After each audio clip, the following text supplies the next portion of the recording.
By 1899, the age of outlaws and gunslingers was at an end, and we've been mourning it ever since. Welcome to the Outlaw Haven, your home for Red Dead Redemption and the Wild West. I'm Sam. I'm Zai. Today we are talking about the Linde Gang. Before we get started, we wanted to thank everyone for the incredible amount of love and support we've already gotten with the release of our first 2 episodes of the Outlaw Haven. We're so excited for what's to come, and we're so happy to have you here, whether you've platinumed the game or you've never played it and just want to hang out with us. For our first 2 episodes, we wanted to just get them out and dip our toes in the water, but from here on out, we will be sticking to a set upload schedule of every Thursday at 3 a.m. Eastern Time. So make sure you follow or subscribe wherever you get your podcasts so you don't miss an episode, because you won't want to miss what we have planned. Now that we got announcements out of the way, let's dive into the Vanderlyn Gang. We'll just be doing a general overview of everyone in the gang today, just as a bit of an introduction, and then we'll be doing full episodes as deep dives into individual characters later on. So make sure you stick around for those. You won't want to miss them. No. And I'm going to be real with everyone right from the get-go. Yes. Well, very late last night, and we had 2 hours recorded. We nailed it. It was amazing. It was great. We had so many bits. And then we lost it. So the Round two. entire file was gone. So this is round 2. So if we sound like we are on our last brain cell, it's because our last brain cells are hanging on by a thread right now. Yep. Okay. Now we got that out of the way.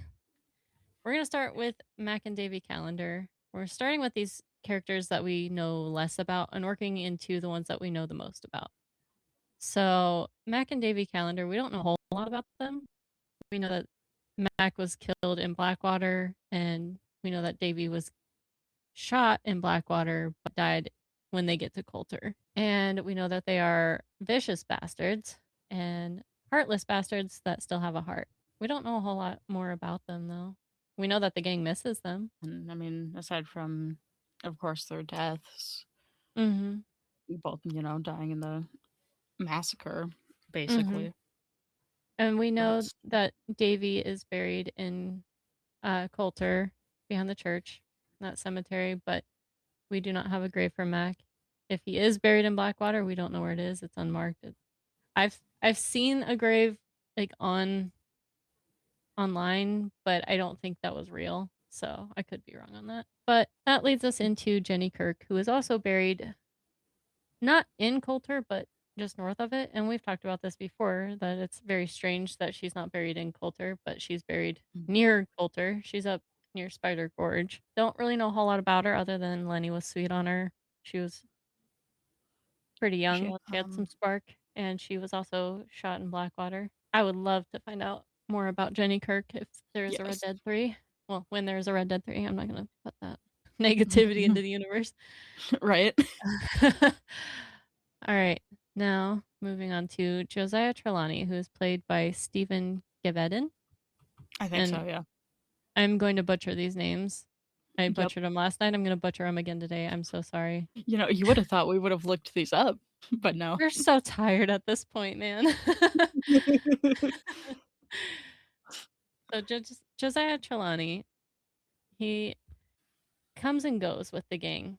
We see him in bits and pieces throughout the story until he actually stays with the gang for a while between chapter 3 till chapter 6. And we also know that Josiah Trelawney has a secret family in Saint Denis that you can listen to. You can't meet him or anything, but you can find his apartment in Saint Denis and hear the conversations he has with his wife and children. Yeah, it's interesting. And then there's that dialogue about the rotten oysters that you brought up. Yes. The rotten oysters, where, of course, we heard with Dutch originally during A New South in the very beginning of chapter 3, and I didn't think of it until the other night when I was playing Icarus and Sun in chapter 6, the mission where Sadie introduces you to Arturo Bullard, the guy who takes you up in the hot air balloon. And he says something about how he once had a customer who fell ill to a rotten oyster. And I kind of was just like, wait a minute. Right? And That's Arturo Josiah. Bullard also has the English accent, so. Yeah. So, I mean, just like the general vibe of Arturo, you're like, this dude knows Trelawney. Oh, 1,000%. I mean, plus two, it's Saint Denis related, so it's like That too. it makes sense. Mhm. Okay. Uncle, played by James McBride, John O'Cray, rest in peace, and Spider Madison in Red Dead 1. Three different actors for him. And O'Cray's run in Red Dead 2 is named after John O'Cray. It's a very cool little detail. He also, all of Uncle's singing lines, they are all still John O'Cray. Everything else is James McBride.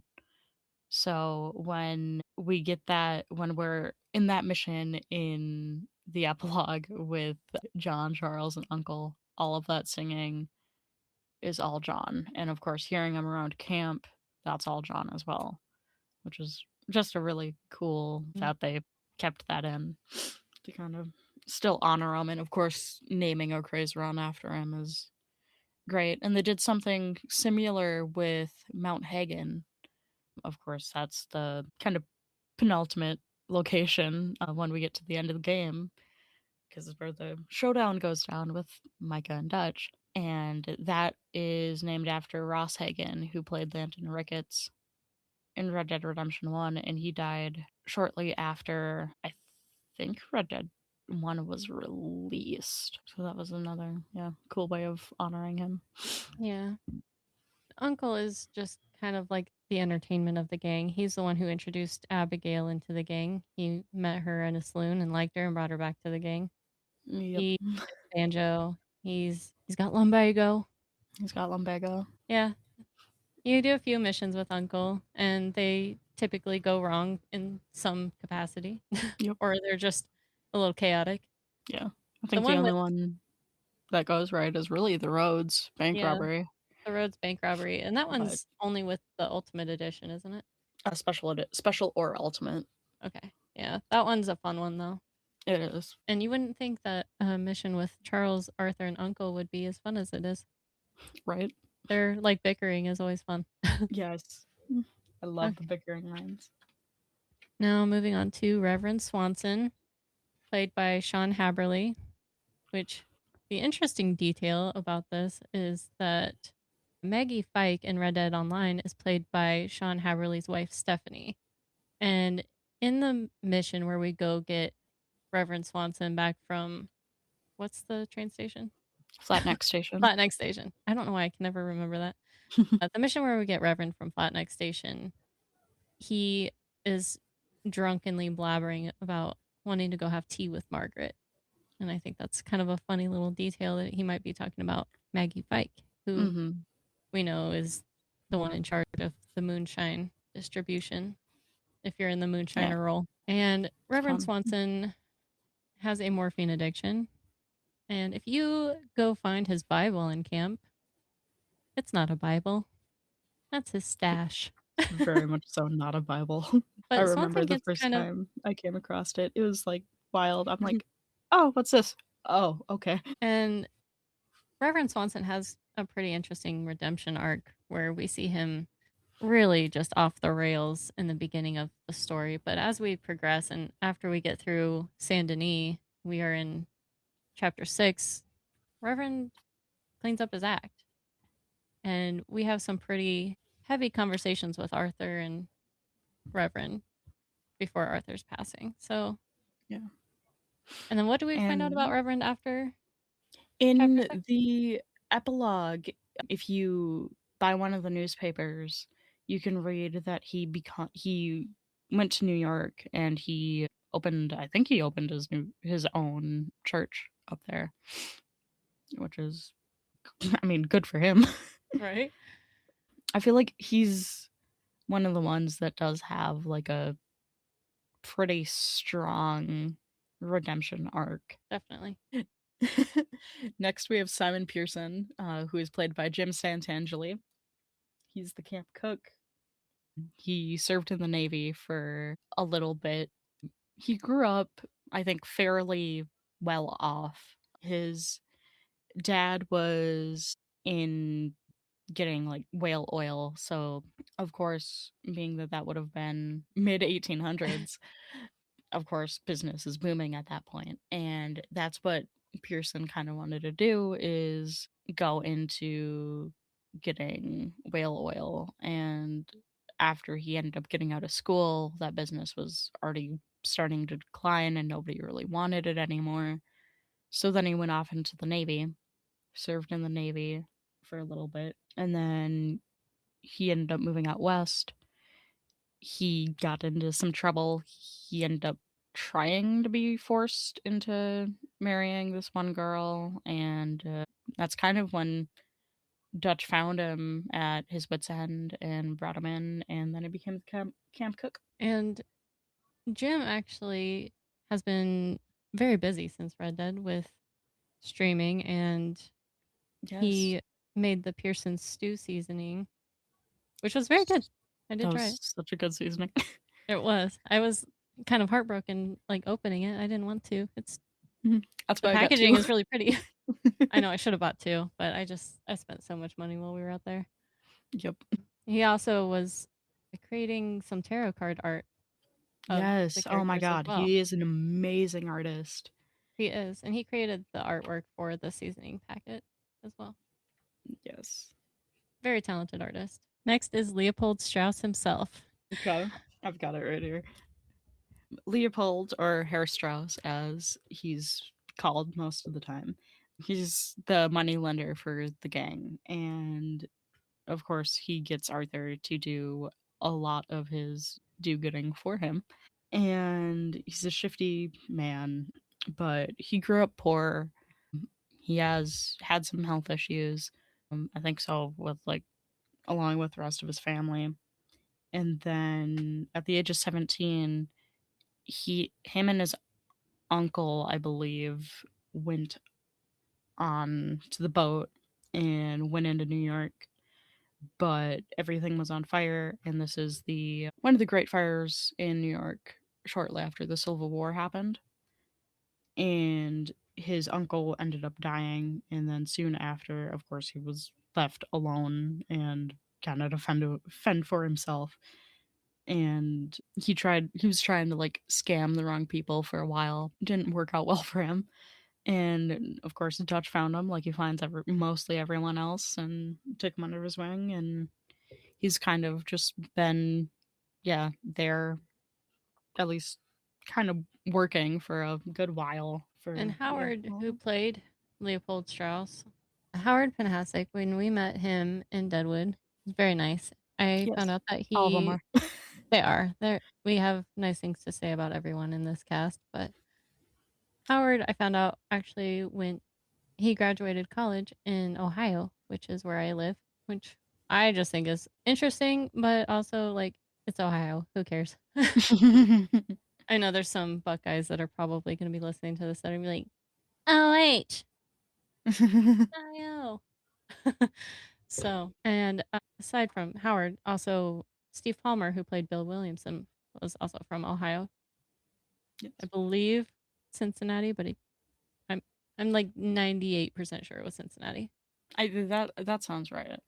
Yeah, I'm pretty sure because I think he talked about something about with the Cincinnati Zoo. I've Mm-hmm. never been to, but still cool to some people. If you're from Ohio, the rest of the world does not care about Ohio. Like Ohio cares about Ohio. Kieran Duffy, played by Pico Alexander. Oh, Kieran. He's the whipping boy and General Dog's body for, of course, the O'Driscolls. And he was captured, of course, as we talked about last episode, in when you're coming back from the O'Driscoll gang hideout by Lake Isabella. And he, for most of the good part of the starting part of the game, he's tied to a tree. And once he actually gets untied to the tree and becomes a part of the gang, he's always fighting to kind of earn his place and prove that he isn't an O'Driscoll. But he knows at the same time that none of his associates are gonna like fully trust him. And we get a few little camp interactions with Kieran. We see that he's taking care of the gang horses a lot, and we also get the encounter to go fishing with him in chapter 3. And we end up going just right by Clemens Point. and we find when we're fishing a naked man also comes swimming by, but actually gives some good information about a giant bluegill that's just over the corner. So that gets Kieran like super excited, and they end up going over there trying to catch it. And you can catch it in that mission. It's supposed to act as like your intro to catching the legendary fish. But if you do have the special lake spinner, and if you take it during that mission, you can catch it, and then Kieran will kind of would be like Kieran will amazed. get so jealous. Yeah, he's He's so jealous. jealous if He's you and catch that fish. yeah, jealous and giddy. Yeah, yeah, he's nice about it, but he's a little jealous. Yes. And then, of course, one of the craziest moments in the game, which we will get to when we get into chapter 4.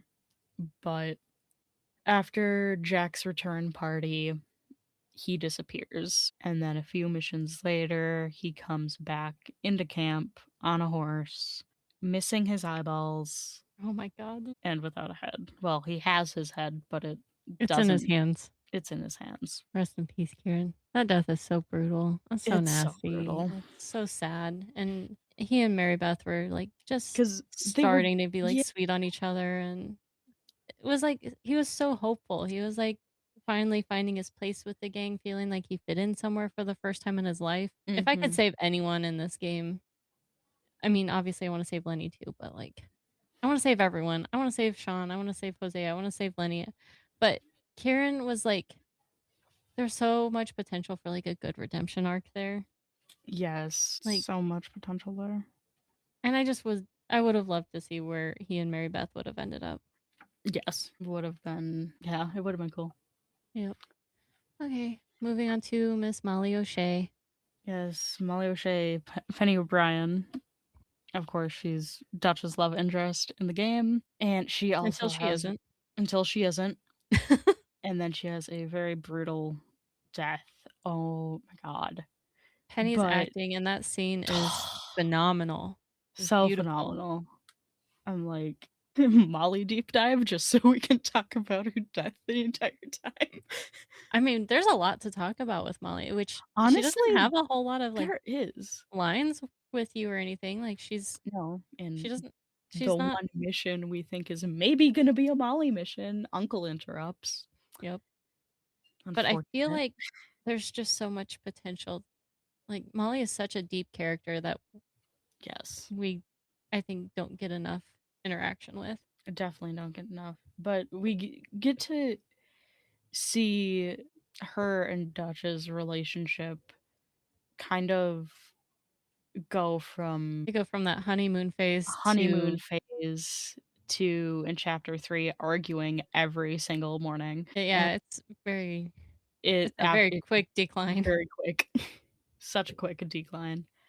But of course, she's our Dublin girl, and she's I've seen kind of some theories where like she doesn't actually come from like a high class family. It doesn't really, they don't go that far, but in the book it's says that like she comes from a high strung family, and she moved to America for a sense of adventure, and then of course she met Dutch and fell for Dutch, and then got brought into the gang, and it's kind of been her life since then. But she considers herself a couple notches above all of the other gang members. She's a bit too high and mighty. Yeah, we met Penny in Deadwood, and I talked to her about her death scene, and she said that it was so intimidating because there was so many, like everyone was just standing around her, and it was just her Hmm. like making such a big scene, Yes, her screaming and crying and it's carrying such a on. good. And she said they had to do it so many times, it was exhausting, and she's Mhm. like, it was just so intimidating because everyone's just standing around watching me. Yeah, because I think in one of her recent interviews that she just did, she talked about it on there as well. And yeah, she said the same thing on like how intimidating it was just because nobody else had any lines, and it was just her going on this monologue, and they had to do it like 10 to 15 times, and she just gave it her all every single time until, yeah, they finally got one that stuck. And it's the one death that is always gonna stick with you. because it just felt unnecessary. Mm-hmm. Because we find out later that Molly was sweated a few times by the Pinkertons and she wouldn't talk, so they let her go. Mm-hmm. So she wasn't the rat that she says she was. No. And And it's interesting because as soon as, of course, that is where chapter 5 ends and chapter 6 begins. But after like that loading screen ends and we get back into the game as Arthur, there's an argument between Karen and Susan that we'll get into here mm, when we, yeah, get into Karen and Susan in a right. bit. There's also a theory about the letter that you find in Hanging Dog after you go back with Sadie in chapter 6 and you finish off the O'Driscolls. You find a letter written Yeah, by Colm while he was in prison. you find out And it's to Tom from Colm, and it's the one guy that Sadie ends up killing. And fun fact, that guy, he was also played by Jim Stantangeli. who played Simon Pearson. Yeah. So Very technically he did die in the game. oof. But yeah, this letter says something about being in bed with a loudmouth red haired woman. And he says, "You should know of whom I speak." And the theory is that that was Molly O'Shea. Which It, it does kind it, of work because, because she was in Saint Denis and Colm was in Saint Denis. yep. And well, that is where he got arrested at the same time. He did get arrested when he was in bed with a woman, so. Ooh. And of course Penny does make, she's not so much into the acting scene currently, but she is a musician. Her stage name is Ogretta. Highly suggest her music. She has been on my top artist for the past like 2 years. Yeah, you are a big fan. It's She's good very music. talented. Okay, All right, moving Tilly on. Jackson. Tilly Jackson, played by Mia Davis. Another sweetheart. They're all sweethearts. I love them They all. all are. But They're amazing. Tilly Jackson has also a very interesting backstory. Very interesting backstory. She joined the gang in the same year as John Marston, Yep. 1885. Yep. I'll Yeah, let you she's okay. continue. I'll let you do your thing. She's a outlaw for almost as long as she can remember. She ran with another gang who kidnapped her from her mother when she was just 12 years old. After years of abuse, she killed one of the gang members and fled, and then she was getting into trouble and, of course, fell in with the Dutch in 85. But this gang is the Foreman brothers. And she gets into a encounter with the head leader, Anthony Foreman, in chapter 2 during the mission Polite Society Valentine Style, and Arthur kind of has to stop it. And then in chapter 3, she kind of expresses her concern that she's so close to where like they are, which is very true because they're quite literally like They're like right right across down the the street. road. Yeah. Yeah. They're right across the street from Anthony Foreman when they were at Clemens Point. Maybe not across the street, but very, very close. Basically across, I mean, yeah, a little Basically. ways, but Yeah. practically it's right across the street from roads, so. Mm-hmm. And then, of course, in chapter 4, she ends up getting kidnapped by Anthony Foreman, and Arthur and Susan go and save her, of course. And you go through, you kill most of the Foreman boys, and you capture Anthony and bring him back, and you get a choice on whether to kill or spare Anthony Foreman. If you kill him, you slit his throat. But if you spare him, in the epilogue, you do get a bounty you can do with a John in Saint Denis that is Anthony Foreman. And you can go ahead and once you are bringing him in, he will, or John will say something about how like he knew Tilly Jackson, and Anthony Foreman will continue to talk on the back of that. I need to play this because I've never done that. I've always killed Anthony Foreman, so Mhm. I really So have wanna I. I wanna play this again and spare him and see what happens. Yeah, I haven't. I think I've maybe spared him like 2 times. Otherwise, yeah, I'm killing him. I always just kind of assumed that it would be kind of like the situation in the epilogue where you have the option to kill or spare Cleet, and Sadie Mhm. kills him anyway. So I kind of just assumed that Susan would kill Anthony anyway. I know, I'm kind of surprised that they didn't go that route Mhm. That's because, that's what I just well, always assumed would happen. I was like, "No, I wanna beat you to it." that's very on brand for Susan. It is, Poor Molly. right? But I do love the relationship that Susan and Tilly have. Susan seems to have Yes. a very close relationship with Tilly. Yes, it seems to be that that is the only, like, good relationship that Susan has with any of the girls. Mhm. I mean, she has relationships with him, but I feel like They're a we little always see her definitely just on the toxic kind side. of yeah, we always see her yelling at them to get back to work and stuff, but Yeah. we do have another interaction, which this leads us into Mary Beth Gaskill, played by Sam Strelitz. And we have the interaction. Mary Beth is a romantic, very into books, and Yep. she's talking about Unfortunately books. being And hit on by Dutch. we have an interaction with Mary Beth and Susan where we find out that Susan was engaged before she met Dutch. And Susan gets very teared up about this. So I think there are quite a few interactions, which we'll get into Susan next, but we can talk more about Mary Beth. Mary Beth first. Yes, her mom died of typhoid, I think, when she was still a kid. I forget what she says about her dad, but she kind of talks about her past with Arthur in the beginning of No No Try Snow, the mission where you go and save Tilly. But she grew up a thief, pickpocketing, and that's how she met Dutch.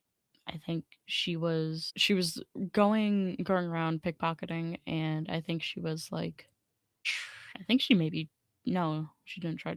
She was just pickpocketed like a group or something, and She she had was she was running off. She was getting running chased off. by a bunch of men in a town, and that's when Dutch and Arthur and whoever else was there, I guess, Yeah, found her running, getting chased by these men, and they were like, "Oh, who are all these mean men chasing this poor girl?" And then they save her and find out that she had a pocket full of watches and wallets and whatever she picked off of them. yeah, So Arthur says that Mary Beth can handle herself. She can pick a pocket faster than you can blink. And yeah. so we do There's the one mission with Mary Beth where it's an optional one, but you go with Mary Beth and Sean and you rob a stagecoach. there's also kind of a fun theory with Mary Beth where people have thought that maybe she is the missing princess, that you can find that was supposed to be cut content. Well, that is cut content that you can still find the poster for up in Van Horn, I believe. Yes, it is in Van Horn. It is on the outside of the saloon in Van Horn. Princess Isabeau. Yes. The theory is that Mary Beth is Princess Isabeau. And I feel like we've kind of gone back and forth on whether we believe that one or Yeah, not. because it's like it's one where the ages they do kind of line up because she's early 20s, and it would be, I think, about right for, can't exactly remember like when the princess goes missing, but I think it kind of lines up. Yeah. I think the reason why I don't fully believe that one is because I think in the picture of her in the poster, she has a birthmark. And Oh, so yeah, that's right. the theory that I heard was that there is a woman that is on the wagon um when you go with Bo to help Penelope. when you go into Rhodes on the women's rights movement wagon. Mhm. One of the women on the wagon has that birthmark. Oh. But I've gone into photo mode on that scene, and I've looked at that woman that they said has it, and she That's it. hardly even has, like, a rendered face, at least on my end. So Yeah, I don't know if that's her or not.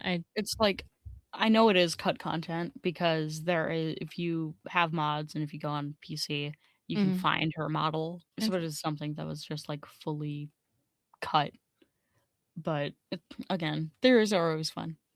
We'll Yeah, get they are into it, fun. of Yeah, course, we'll when have we a do our whole theory episode episode. of theories, so we'll save that for another day. Speaking of theories, and this will lead us into our next character, there's a theory. You find Mary Beth at the train station in Rhodes in the epilogue as John, and Mary Beth has been very busy since the days of the gang.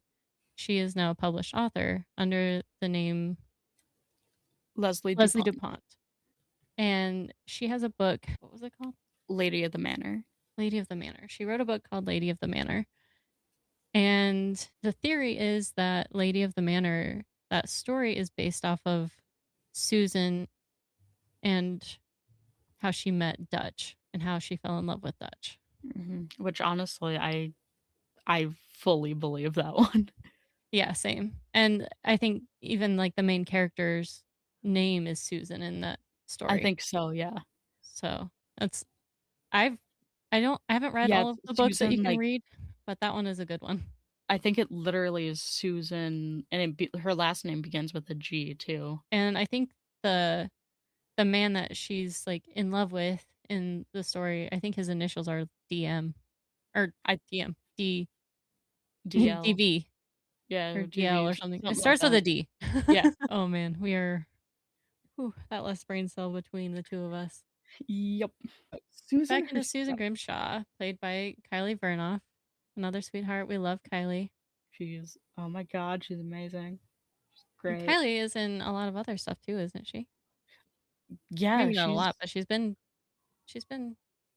yeah, I she's know been busy she's since Red Dead was filmed, I think so, yeah. She's doing a lot of, I think, short films recently, including but one she's with Roger Clark. yes. Roger's also been doing a lot of that. Damn handy. Yes, that's what it is. Mm-hmm. She also plays a character in GTA 5. I don't know who it is. Hmm. I just know she does. But of course, Susan is the mom of the camp, basically. She was a And madam before she the gang. was, yes. And God, she's so cool. Mm-hmm. But of course, she used to be in a relationship with Dutch very early on. She joined around Soon the after same Arthur. time. Yeah, Arthur did. Mm-hmm.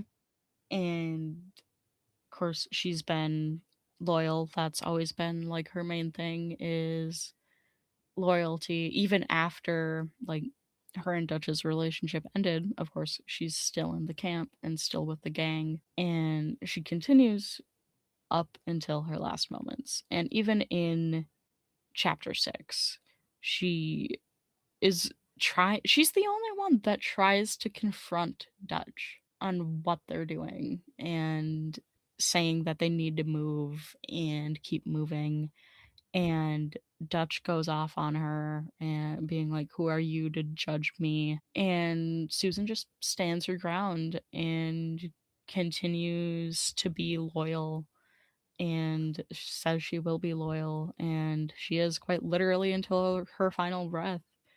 Well, When she at the very end there, they have this little stand down with Micah, Arthur, and Dutch, and Susan takes Arthur's side.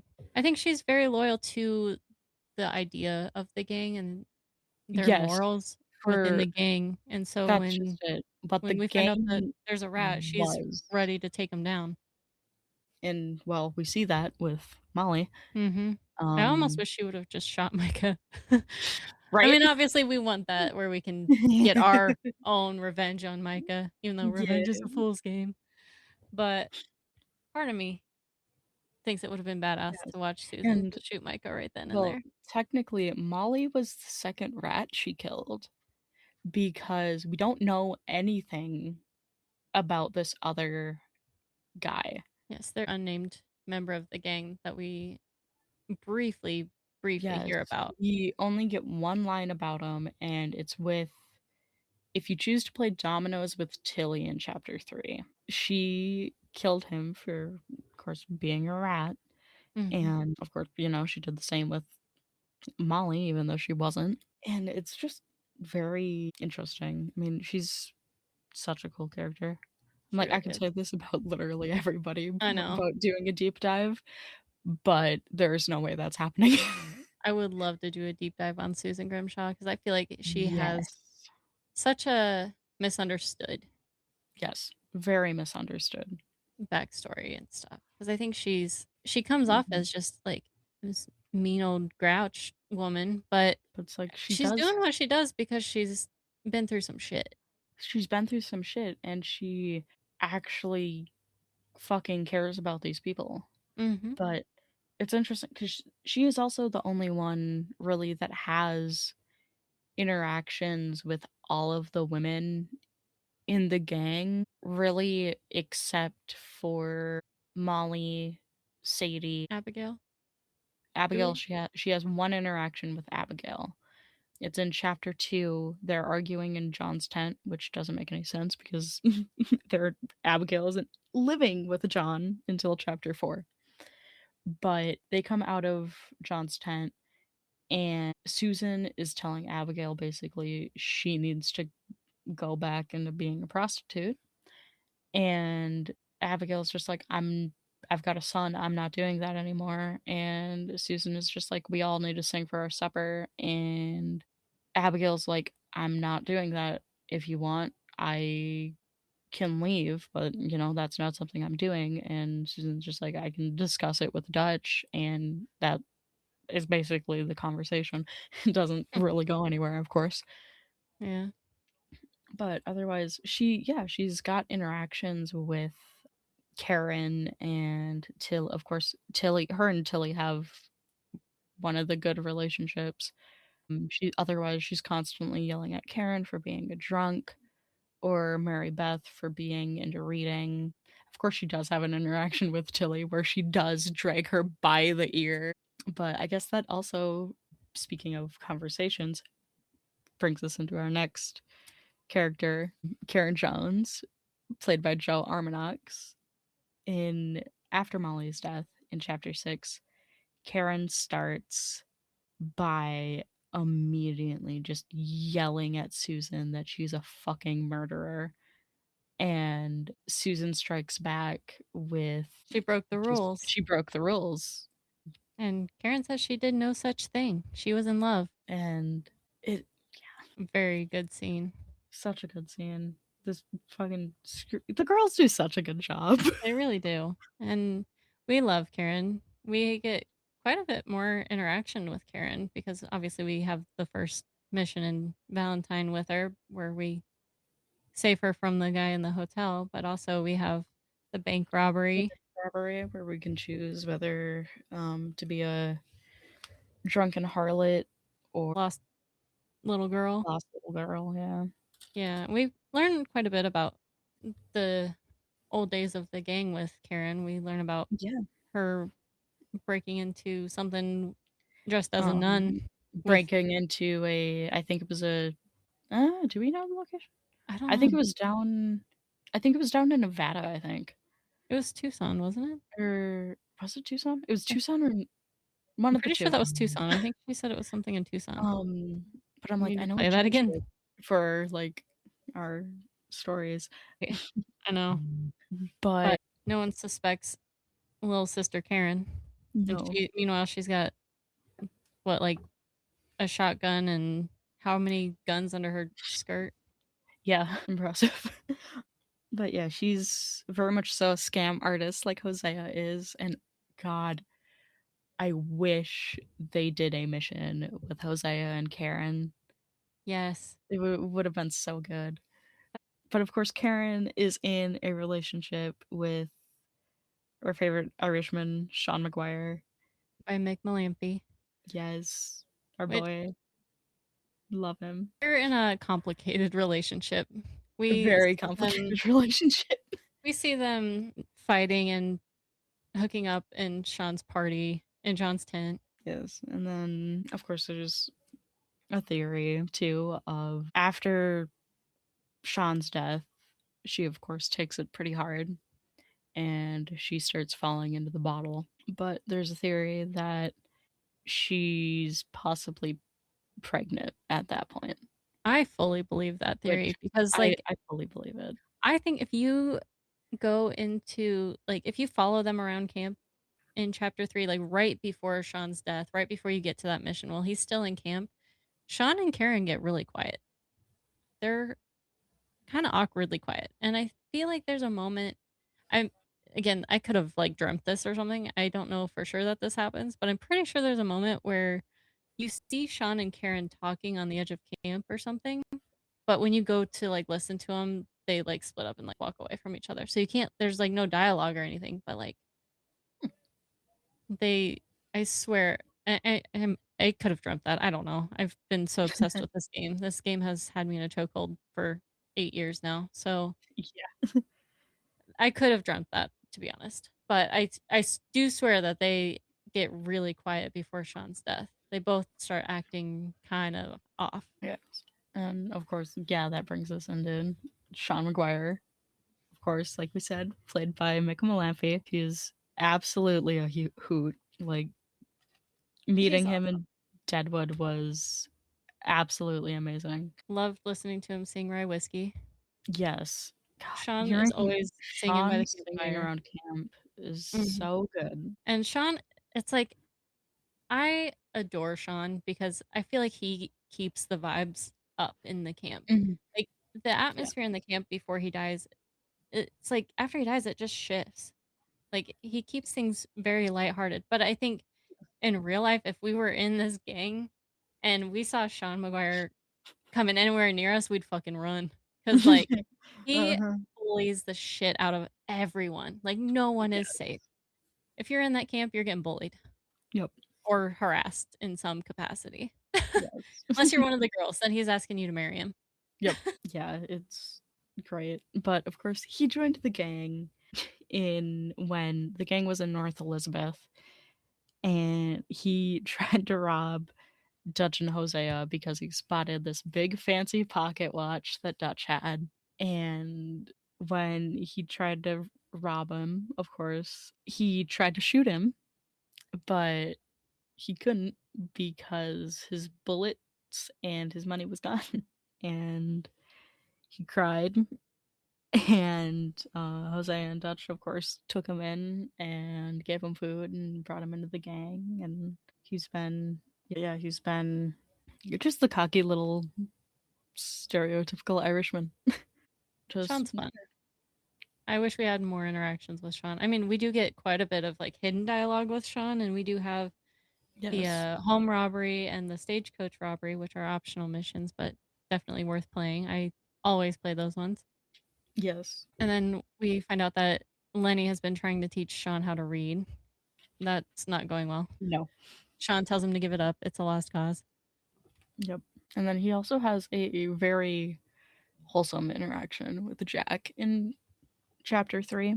He finds I think it's also available in chapter 2, but I've only Mm, had it in chapter 3. same. But he comes across a white rabbit with Jack, and it's dead. And of course, white rabbits, like, it's kind of symbolic. It's, well, when they're alive, they mean kind of good things, basically, are kind of meant to come and whatnot. And boom, it's Prosperity, dead. abundance, whatever. Of course it's dead. So kind of some foreshadowing there, I guess. Yeah, definitely some Easy to foreshadowing there. miss, but Yes, it's it's also kind of a probably up. wholesome moment, though. Yeah, Even though the rabbit's dead, it's just kind of cute hearing yeah. Sean telling Jack about it because you wouldn't picture Sean to like have such a wholesome conversation with a 4-year-old. No, but at the same time, it is like, okay, how would he be with, like, if Karen was pregnant? See, I feel like Sean would have been like ecstatic if he found Yes. out that he was gonna have a kid because Sean loves Sean more than anyone else. Mhm. No one loves Sean more than Sean. And so I think if Yeah. he would have been having a kid, he would have been thrilled if there was a little little Sean Jr. He would have been Mhm. so excited. So Yeah. I don't know. That brings us Moving on to into Bill our next Williamson. character. Yeah. Bill Williamson, played by Steve Palmer. He was discharged. He joined the gang in, I think, end of 92, beginning of 93. He was discharged from the army in December of 92, Dishonorably. dishonorably, yes. And he ended up turning to drinking and, of course, trying to intimidate people, which didn't really work, as they do. And Dutch was a Dutch. Dutch saved him when Bill was at a really low point. And of course, Dutch took him in under his wing, like he does with mostly everybody, and brought him in the gang. And he's been there ever since. He's been one of the main sharpshooters, I guess, one of the main gunmen. But he's loyal as hell. He's tough, and of course, he's also one of the ones that we go after in Red Dead 1, and he's the first one that we actually get a proper scene with John at Fort Mercer. He implores you. Implores and he's just, yeah. Steve's also such a delight. He is. I mean, again, everyone on this cast is. Yeah. We'll probably never shut up about how awesome they are. They're all so No, sweet. we never will. I guess, yeah, speaking of people we also go after in Red Dead 1, that brings us to Javier Escuela, played by Gabriel Sloyer in Red Dead 2, and Antonio, I'm going to butcher this last name, Jaramillo? Jaramillo? You're doing great, sweetie. I don't know. Who plays him, of course, in Red Dead 1. But in Red Dead 2, he has the best gang introduction ever. I want to see it. The best. That one's my He, favorite. yeah, it's, I need to see it. I know. He met Dutch when they were both stealing chickens, of all things. It's such a great visual. But he was a notorious bounty hunter and Mexican revolutionary in Mexico. And he was forced to flee his homeland after he killed a high ranking leader over there over a woman. And he fled to the US, and of course Dutch found him at his lowest stealing chickens and brought him in, and this would have been 95 technically, which is odd because he is also one of the ones that is rumored to be Jack's father, and we will 1000% do a theory episode on that. Yes, we will. And he's just, yeah, overall, I feel like he's one. I feel like he would have been less. I don't know. I keep thinking about like the ending with like the shootout and stuff. And it's like, I don't know if you could get, I think you could get Bill to turn if somebody would have just sat like Bill down and had like a proper conversation with him. I think they could have gotten Bill to turn. But Javier, I don't know. Cause it's like, yes, he's pointing his gun up in the air, but it wasn't scripted that way. That was improv that Gabriel fought for during production, Glad that stuck. which it is cool. It is very cool that it stuck. Mm-hmm. And but I'm like thinking about it more and more, and I'm like, I don't know if he would have turned that easily. I feel like he No, I don't. could have, like with a bunch of persuasion, but compared to like how easy like Bill would turn, I feel like it would be more of a challenge. Well, Javier talks about how he was saved by Dutch and he feels like he owes Dutch his life. So he's like completely unwaveringly loyal to Dutch. And which is interesting that he's not with Dutch in Red Dead 1. Yeah, instead he's with And Bill. and he's not with Dutch in the epilogue either. So it's like what happened Yeah. between Dutch and Javier between chapter 6 and the epilogue? Yeah. And it's interesting because we never hear anything about Bill or Javier like in the epilogue. There's not a newspaper article or anything. It's like we hear about Seth and like Nigel West Dickens in one of the newspaper articles in the epilogue. Same with like, well, of course we see Dutch in the epilogue, but he's also rumored to have died in like a fire or something. But I don't know. He's a character. He's fun, He always interesting. plays We a also guitar. have always The plays the mission, guitar. and you have them where you go to the freak's house where they don't speak. They speak their own language. Yeah, Shez Porter. You get that in chapter 2, I one of think the you can do it in first. chapter 3 too. I think you can. That one's He fun. also takes you fishing in chapter 3, Hmm. which is where you can have a conversation with him as Arthur, talking about Coleman Dutch and how they used to like swap scores with each other, and gives us a little bit more intel on kind of their relationship.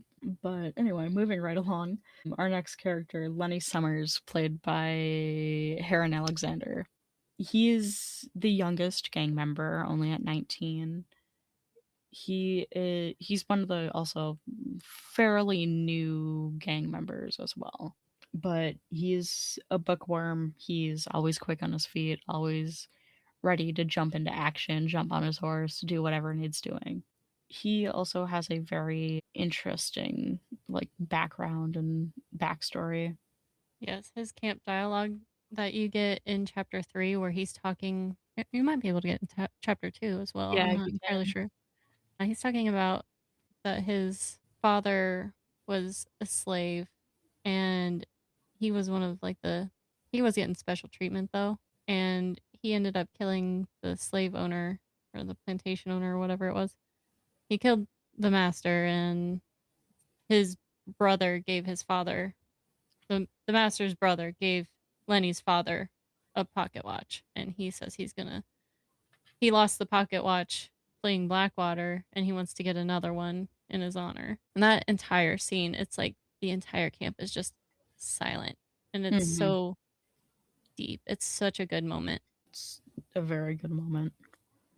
And then of course he has one of the most overlooked deaths Hmm. in Red Dead 2. I mean, it's the only death without a cutscene. And I still to this Um, day try to save him. I know I can't, but I try. It mhm. makes me so mad. I'm like, I want to save Lenny so bad. Yeah, it's a very quick and unfortunate death. Mm. But, well, I don't want to say brings us into our next character, but Abigail Roberts. She, she's played by Callie Elizabeth Moore, and so I'm going to butcher this last name I think again. it's Sophia Marzocchi. I I could think totally so. be wrong though. Sophia played her in Red Dead 1, and I think a little bit in Red Dead 2. I'm not I'm 100% pretty how. sure she said that she did like I think she did the motion, like I the think she mocap, did the and mocap. Yeah. Callie did the voice of Abigail in Red Yeah. Dead 2. She was saying that they weren't happy with her voice anymore for the younger Abigail in Red Dead 2 or something like that. Yeah. We met Sophia in Deadwood. She absolutely amazing. Love her. Sweet. And like of all the cast that signed my guidebook, everyone's like signing with like quotes from the game and stuff. And Sophia just wrote, "I love your outfit." It's so cute. Yeah. She's great. But of Mm. course, Abigail's the only mother in the gang to Jack, and she grew up in a brothel, playing piano and working. And she, of course, was brought into the gang by Uncle, did her work around camp. She soon fell pregnant with Jack, and she's been, well, very determined ever since to try and kind of give her son the best life that she can within the gang, which, well, she tries her best Yeah, as much as I one think it's can. interesting that we get a moment where Abigail is trying to get Jack to pay attention so Hosea can teach Jack how to read. And Jack says, "I don't want to learn how to read." Yeah, I want to be a gunslinger when I grow up. And Abigail's like, over my dead body. And that Oh, leads us into who's played by 3 different actors. Marissa Bushanti plays 4-year-old Jack, so chapters 1 through 6. And then Ted Sutherland is who plays him in the epilogue, and then Josh Baylock is who played Jack in Red Dead Redemption 1. And starting, I guess we'll just start with the epilogue. As Jack, after the very unnecessary death of his father, he goes after Ross and he kills him. season 1 or it sounded like you said the epilogue, but I Oh, blanked for a minute. I think you said the maybe I epilogue. did. Red Dead Redemption 1's epilogue, anyway. But he goes after Ross, who, of course, killed John in Red Dead Redemption 1. Very unfortunate, very, very unnecessary. And kills him and becomes, well, a gunslinger over, of course, his mom's grave. And because you don't pick up with Jack until 1914, and he's standing over Abigail and John's grave. And it's a Does very small detail. does Josh Baylock play Jack in the entirety of Red Dead Redemption 1 or just Yeah, as 16-year-old Jack and adult? yeah, the entirety of Red Dead 1. So a 16-year-old and in the 18-year-old and 14. Wow. Okay. Just But curious. right, but yeah, there's a whole bunch of theories out there. A lot of people are saying that it would be cool for Red Dead 3 to play as Jack in like World War 1 and stuff. But that's getting away from That's getting the away from Wild the West. Western. Yeah. It doesn't make any sense. And I'm sorry, the likelihood one Jack working for the army after he killed a government official. Also, tell us about the theory about the book in Oh, in yes. GTA. In GTA Online, in Franklin's mansion, once you move up to the Vinewood Hills, you can find a book in the bookshelf called Red Dead by Jay Marston, which a lot of people are thinking that it's, of course, written by Jack.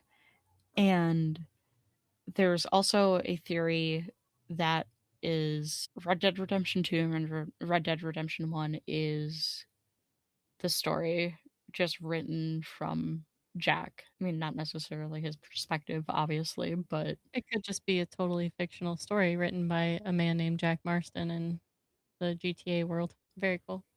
yes. All right, moving on to Charles Smith, played by Noshir Dalal. He's been in the gang for about, I think, 6 months at that point. And he's very quiet, reserved, but he is a beast. Both Charles and Noshir. Yeah. God, the amount of things Noshir has been in since Red Dead Redemption 2, I even swear before Red Dead, I swear every every single game I game. play, I every time I play a different game, I'm always asking you. I'm like, is this Noshir? And all the time it's yes. Yep. I'm like, I play a game and I'm like, I wonder when it's not even, oh, I wonder if Noshir's in it. It's, I wonder when he's gonna be in it. Because he's Right? bound to be in it. He is. But anyway, he grew up with, he was born to a Native American mother and a African American father. He spent his entire life like on the run, and eventually like he's always been running solo. He's never felt like he's belonged anywhere. And eventually he fell into the gang and fell in with Dutch because he liked the gang's like beliefs and ideals at that point. And he's just a overall like excellent like craftsman through hunting and like using everything to his advantage. He knows how to fight extremely well. He's honestly like an expert in everything. But he's such a he's a beast. And Right. in the epilogue, we find him as John in Saint Denis throwing fights for just a few bucks. And we find out through Charles that Strauss ended up getting taken by Pinkertons and he died in custody. Strauss didn't say a word. And we go on to We find out he that helped. Charles actually goes back for Arthur and Susan at the end of after chapter 6. He goes back for them. The end of chapter 6, he stays in Wapiti after Eagle Flies passes away.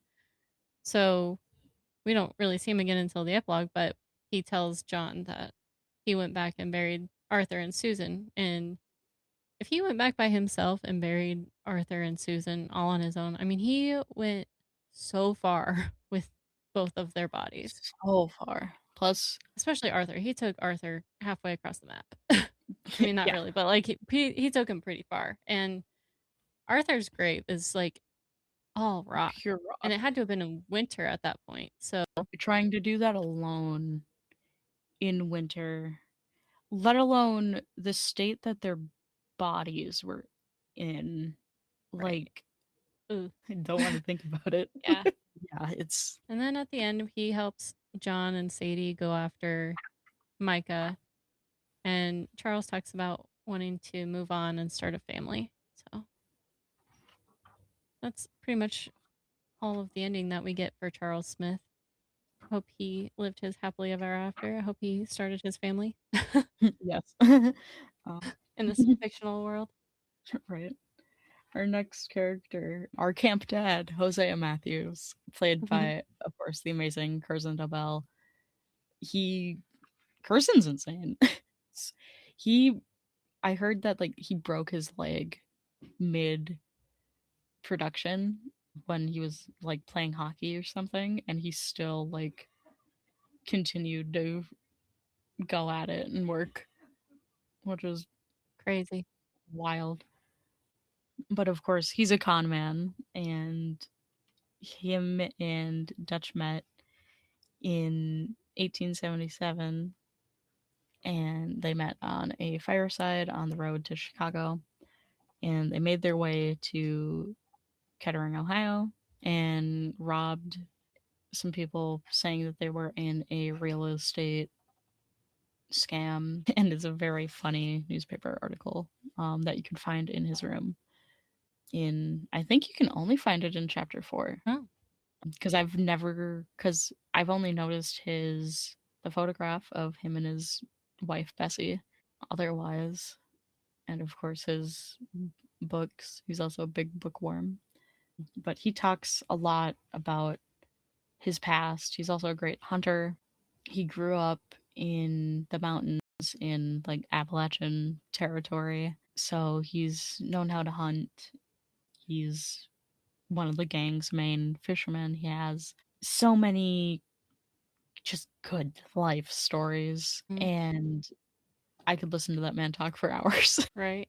Yeah, one of my favorite moments in Deadwood was when you and I were sitting on that bench the morning of the signing and Yes. Curzon walked out and told us good morning. And I was like, oh, Hosea told us good morning. That's so Right. cute. Best part ever. But yeah, is great. I love him in the game. I love him in person. And of course, he's the only thing that is really holding Dutch together. Oh, Because yeah. after his Yeah. Once we lose Hosea, we also lose heartbreak, Dutch. yeah, his heartbreaking death in chapter 4 is absolutely horrible. And at the same time, and it's very interesting because in Blackwater, we hear about, of course, Hosea and Arthur had their own job that they were going to carry out, and everyone else was going to do like the ferry job. Of course, that didn't work. So Dutch didn't exactly like Hosea was excited about his job, but he was nervous about the ferry. Mm. And he's been, of course, Dutch's right hand man, so like he knows the man better than anybody. But it's very interesting because in chapter 4, Hosea is the one that is excited about the bank robbery, and Dutch is the one that is nervous. Yeah, it's quite a role reversal there.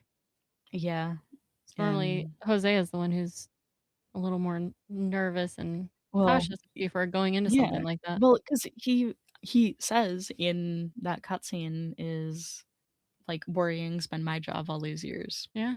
I think is the line or like something like that. But yeah, anyway, That brings us to Sadie Adler, played by Alex McKenna. yes, our widow that we save from Coulter during chapter 1, of course. And her character arc is something else. Of course, Sadie is a wild card. Sadie Adler. She's, of course, the widow that we save from Coulter in chapter 1. And she's just a spitfire. Chapter, of course, 1 and 2, she's mourning the loss of her husband, Jake, who we also get to see both of them alive and well in Red Dead Online. Worth playing. If The you have ranch. not, it's worth just going in there to see Sadie and Jake and meeting Jake, seeing who he was. Yeah, it was very cool to see that. I wish they had that at launch instead of having it come out a few years later, but whatever, I guess. But yeah, Sadie, she goes from the widow to an absolute unit again. Yes. Just going after O'Driscoll's, just completely hell-bent on revenge because she lost basically everything to the O'Driscolls, even though Micah was the one that burnt down the house. Right. Because he knocked over that lantern. And then we see Sadie in the epilogue with John, and she's now a bounty hunter. And at the end, she does go her own way, like Charles does. And we don't really know where she ends up, but she says she's going to head south. Yeah, I think she was going to head south in South America and start like a gold mining thing or something like that. All right. Moving on to Micah Bell, played by Peter Blomquist. Love Peter. Love Peter. His Instagram is unhinged. Yep. In the best way. He's in a realm of his own. He is. Peter's awesome. Peter's great. He also plays, if you've played LA Noir, he's Dr. Fontaine, which is fun. That is fun. I've never played it, but it's fun. Yes. Yeah, I mean, of course, Rockstar does that a lot with a lot of their actors, especially. I feel like ever since like GTA 5 and the first Red Dead and stuff has kind of come out, because it's like I know Ned has talked about like him having like a cameo in Red Dead, but it got cut or something. But yeah, anyway, Micah, of course, Micah, our main antagonist, the rat. The rat. He's a character. That's putting it nicely. Yeah. He's joined the gang about 5-6 months ago. Prior to 1899. Or before Blackwater. Yeah. So been there for about 5 months now. Yeah, that sounds about right. But interesting, he didn't get saved by Dutch. He himself saved Dutch. In Crenshaw Hills, Dutch had had some gold on him that he ended up robbing someone for, and was getting into a bar fight, as one does. And Micah saved him, which I don't really know if I believe. I think if Micah's telling the story, he's trying to paint himself as the hero. Yeah, because he's the only one that says it. No one else says it, that he saved him. It's like Dutch doesn't even say it, but Dutch does like acknowledge that Swanson one time saved him. I'm not sure of the conversation, but it's another like hidden dialogue that there is. But anyway, Micah, we all hate him, of course. We love to hate him. We love Peter, but we hate Micah. Yes. And he's technically Micah Bell III because his father and his grandfather are also both Micah Bell. So a giant ego trip for this entire family. God. His father was also a outlaw. He was wanted in 5 counties. So has a brother by the name of Amos. You can find a letter from him in the back of Shady Bell at that old shack. He's living in California with his wife and kids.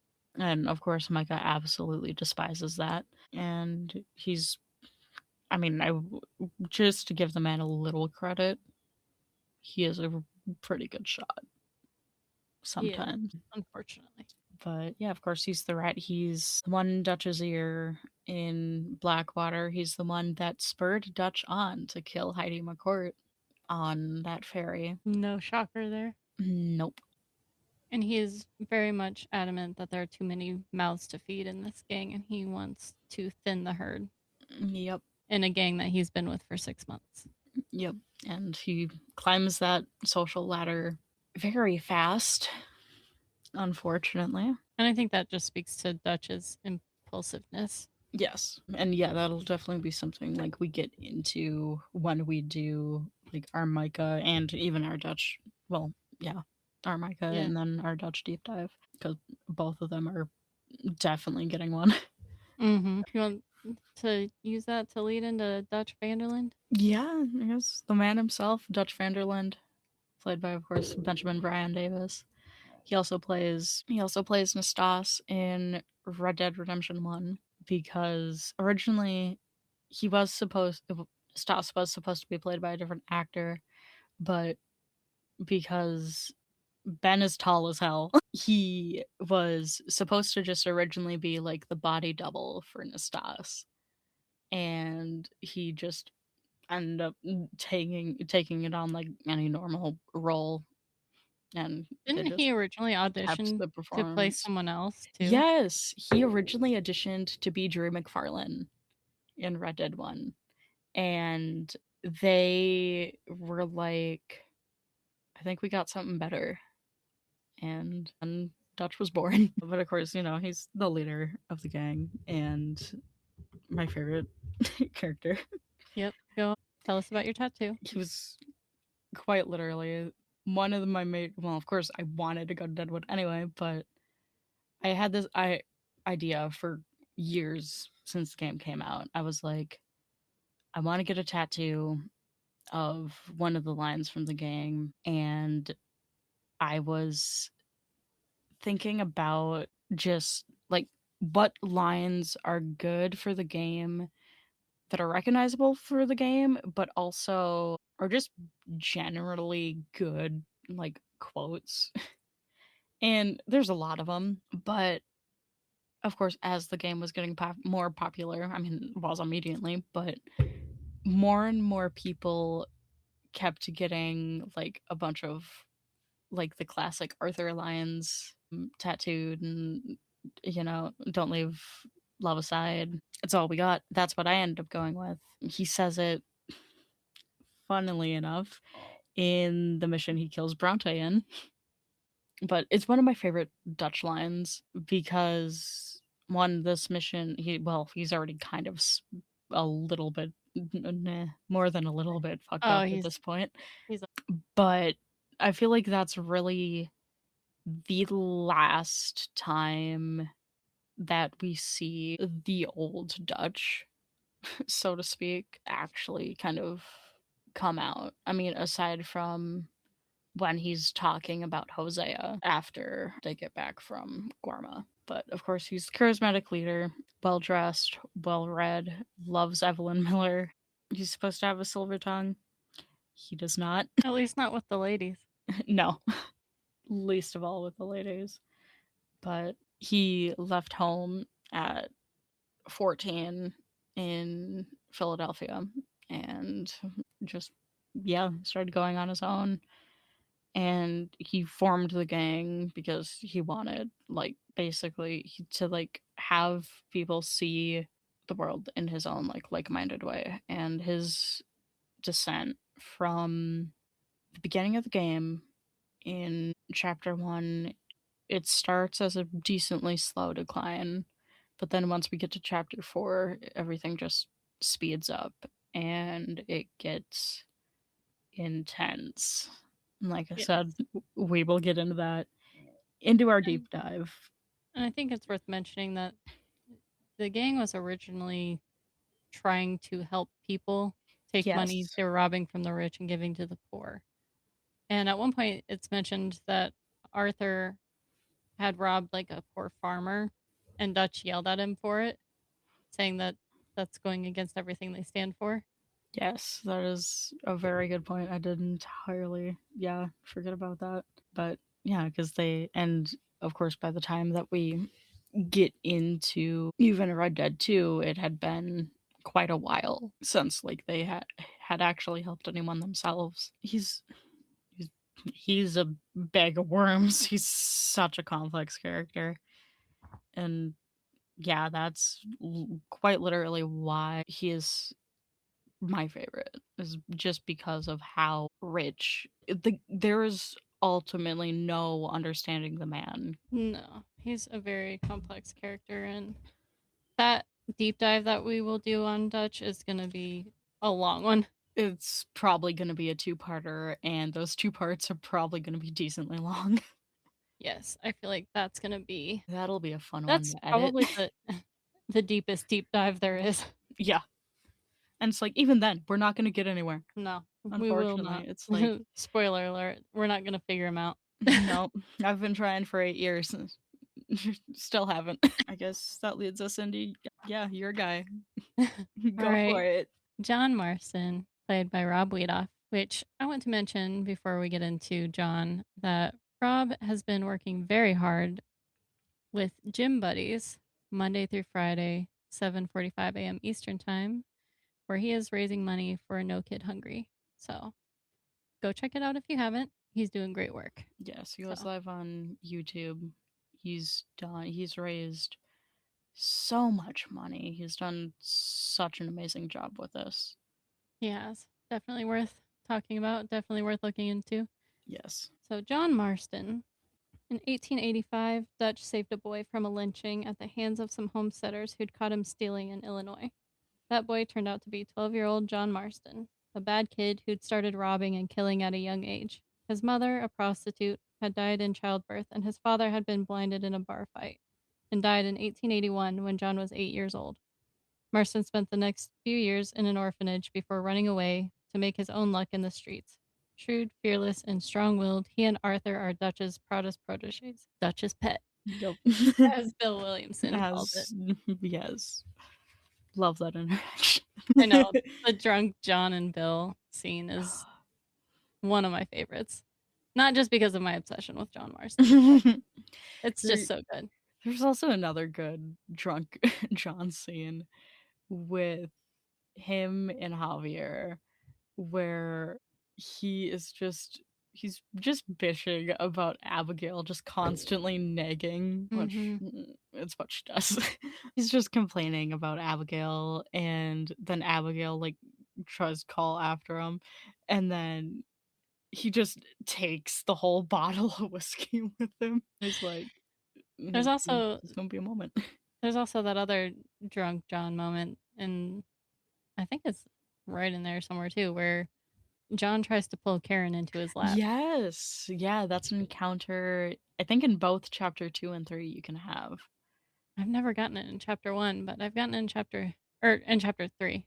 I haven't gotten it in chapter 2, but I've gotten it in chapter 3. And he pulls Karen into his lap, and she tells him he's acting like an idiot, Mm-hmm. and or he's being an idiot. And he turns to Javier and he says, "Am I being an idiot?" Or no, he says it to Arthur. He says it to Arthur. Mm-hmm. John turns to Arthur and says, "Am I being an idiot?" And Arthur says, "Yes." Yeah, and of course of course he left for a year after Jack was born, or shortly after Jack was born, And and when he Arthur came has back, not let it go. still hasn't let it go 5 years later. Mm-mm. Because, I mean, as I guess segue, getting into Arthur Morgan, our Yeah. protagonist, played by the amazing Roger Clark. Who has also done a lot since Red Dead Redemption. Yes. With, I guess, specifically continuing off of the John stuff, he had a kid, Isaac, and Isaac's mother, was a waitress that he met, and she was just a kid too. She was 19. And soon, like, after, like, he found out about Isaac, he would stop by, like, every couple of months and pay him a visit. And then one day he got outside their two crosses and he new.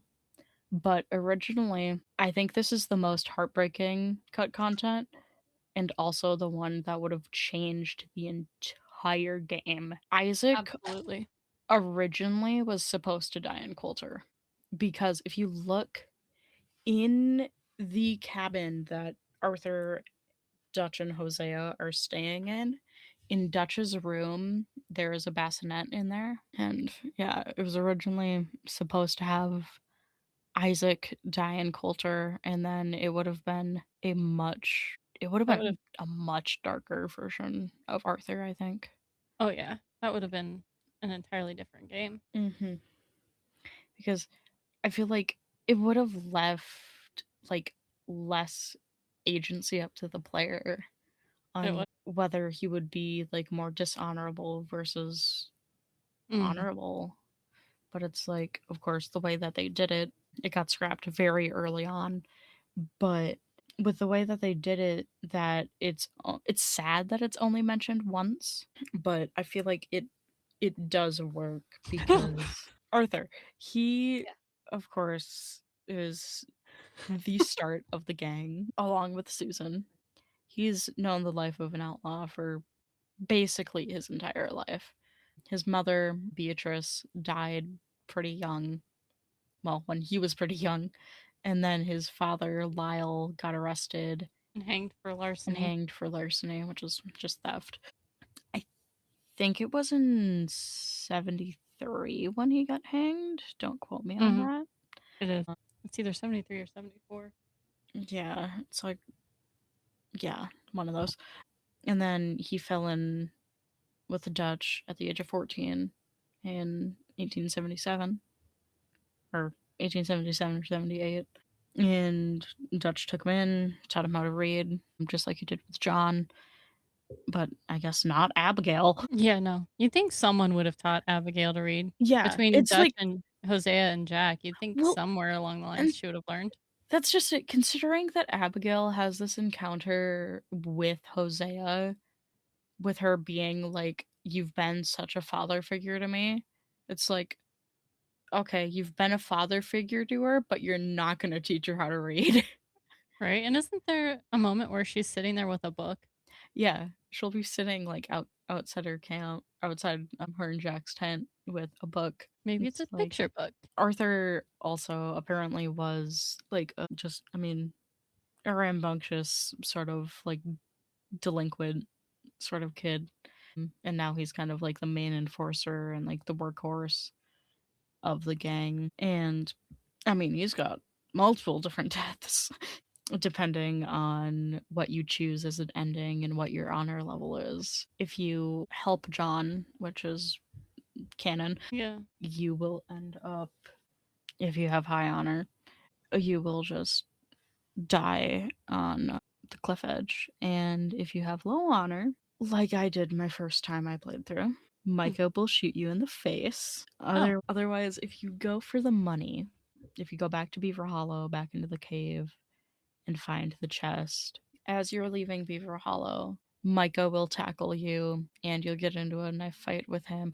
I will say, I love that fighting sequence. it is very good. Being in Beaver Hollow when it's surrounded by fire Mm-hmm. is something else. Yeah, it is worth playing, even though like typically a lot of people choose to go to help John. That's Yeah. high or low honor. People usually tend to help John, but Hmm. it is worth going back for the Going money back just to for. see that cutscene, just to see Beaver Yes. Hollow on fire. And if you have high honor, you will cut Micah's eye and it will remain like, and then when you go back in the epilogue, he will have that scar over his eye. So he'll be blinded. I think it's Mhm. his left eye. And that's if you go back for the money as low honor, Arthur? High honor. High honor. Okay. Yeah. Good to know. And he'll die the same way, just looking at the sunrise. Oh, yeah, I do remember that. And if you have low honor, otherwise, that death is slow Yes. because Micah will just plunge a knife into Arthur's chest. And it is also one that is like very like drawn out. Anyway, and we will be doing deep dives on most of these characters. Yeah, definitely not This, all because that would be so much work. I mean, you never know. If people Yeah, want them, if if there's someone people who want want that them. enough. I mean, I Yeah, know everyone's gonna want Arthur, Dutch, John, Sadie, Micah deep dives, but if there's like people that really want to hear a deep dive on Uncle, who are right. we to deny that? Yeah. That's just a yeah, if we were doing some of these deep dives are gonna be really fun. I'm excited to record a lot of them. Mm-hmm. And I think it's just really cool how, like, we're nearly 2 hours into recording this, and we've just barely scratched the surface on these characters. Mhm. Like, these Yeah. conversations that we're having, like, the reason why we're even doing this podcast is because, like, this is what we've been doing for the last 2 years, you and Yeah. I. We Quite literally every single night. almost on a daily basis talking about these characters in depth and our fan theories and Mhm. obviously our fan fiction, but we're not going to talk about that here. Even though Oh, that has already been requested by some, yep. I don't want to say a miracle, but for some reason that's been requested It's for not a the first miracle. episode. You know who you are. We know who you are. I love that though. Yes. I do want to say again before we close this out, thank you so much for listening. Thank you for your support. I thank you so much for your support, for listening to us butcher these poor actors' names. We are so sorry. Thank you for listening to us geek out over our favorite game. Thank you for giving us this opportunity. Yes, it is so fun. I am so excited for what's to come. Like, Yes, we and have yeah, some pretty good episodes planned already. I cannot wait to film yes. them. Yes. We will see you next Thursday at 3 a.m. Eastern Time.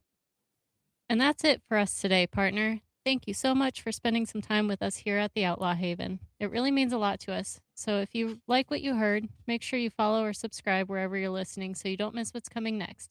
I'm Sam, I'm Zai. and this is the Outlaw Haven.